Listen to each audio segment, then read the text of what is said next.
निश्चित रूप से, क्योंकि इतनी बड़ी आबादी है और इतनी बड़ी आबादी में जब हम रोड बनाते हैं तो रोड में बनते कोशिश हमारी इंजीनियरिंग की ये होती है कि एकदम एक जैसा जाए, कहीं स्लोप ना हो, कहीं टर्निंग ना हो, कहीं एकदम जंपिंग ना हो। तो ऐसी जब करते हैं तो पानी का रुकाव भी होता है। तो जो हमारे नैसर्गिक नाला नाली हैं, अगर उनमें कहीं भराव आ गया है या उस पर कब्जा हो गया है या कोई ने वहाँ पर अपना मकान बना लिया और उसके कारण पानी रुकता है, तो इनको चिन्हित करके हमें हटाना पड़ेगा। नहीं तो पानी बारिश का कहाँ जाएगा? बारिश आसमान का पानी थोड़ी हमारे हाथ में, वो तो भगवान के ही हाथ में, ना जाने कितनी बारिश करे, कितनी मूसलाधार बारिश करे। इसलिए उसकी तैयारी भी हमारी व्यापक थी, है और करनी भी पड़ेगी। बड़ा एलिवेटेड ब्रिज बन रहा है, हमने देखा अभी कि हम शासक नहीं हैं, हम सेवक हैं। और जब सेवक का भाव आ जाता है तो हम सबकी नैसर्गिक ड्यूटी बन जाती है कि हम सड़कों पर जाएं, प्रत्यक्ष काम को देखें, जो अधिकारी कर्मचारी हमारे काम कर रहे हैं, अच्छा काम हो रहा है उनको शाबाशी दें, काम में कहीं चूक हो रही है तो उसको उनका ध्यान दिलाएं। इस बीच में जब आप जाते हैं तो कई जनता मिलती है, वो अपना सुझाव और सजेशन देती है।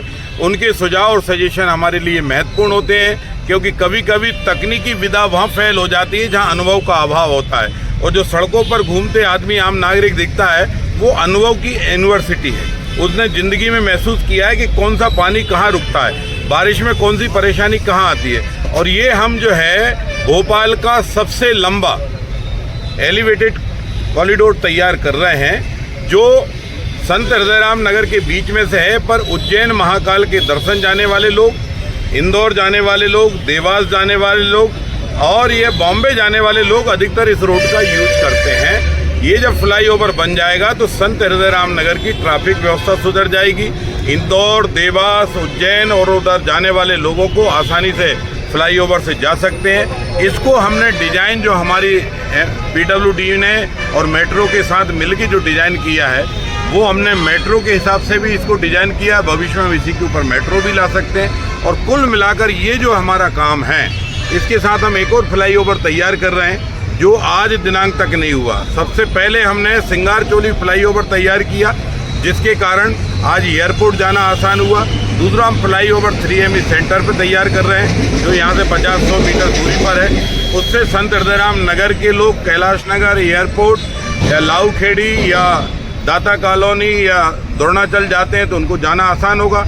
दूसरे हमारे लिए सबसे महत्वपूर्ण पहलू ये था कि कभी कोई शमशान जाना होता था, शमशान कोई यात्रा जाती थी तो वो ट्रैफिक के रेलवे फाटक पर रुक जाती थी, उसका भी कोई समाधान नहीं था। तो 40-50 साल से ये संघर्ष चल रहा था, उसका समाधान नहीं हुआ। फिर अल्टीमेटली हमने परमिशन कराई, भारत सरकार ने हमको परमिशन दी, हमारी सरकार तत्काल उस पर एक्टिव हुई, मध्य प्रदेश सरकार ने भी उसमें सहयोग किया। आज हम वो फ्लाईओवर लगभग 3-3.5-4 महीने के अंदर बनाकर जनता को दे देंगे। तो कुल मिलाकर संत हृदयराम नगर के साथ साथ आने वाला जो महाकाल का भव्य जो है कुंभ है, उसकी तैयारी भी एक तरह से राजधानी में है, क्योंकि राजधानी में लाखों लोग उतरते हैं और वो बाई कार या बसों के द्वारा उज्जैन महाकाल के दर्शन या कुंभ के स्नान के लिए जाते हैं। तो डॉक्टर मोहन यादव जी की ये कोशिश है कि ये सुगमता से हो। 2026 में हम ये फ्लाईओवर रेडी कर दें। हम देख रहे हैं आसपास चाहे बाजार हो, आप पानी भरा नालों के ऊपर